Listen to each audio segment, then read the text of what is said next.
చిక్కుడుకాయ కర్రీ ఎట్లా చేసుకోవాలో ఇప్పుడు చూద్దాం.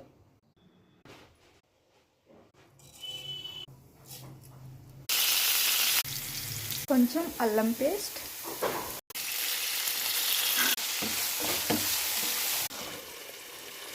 Five minutes,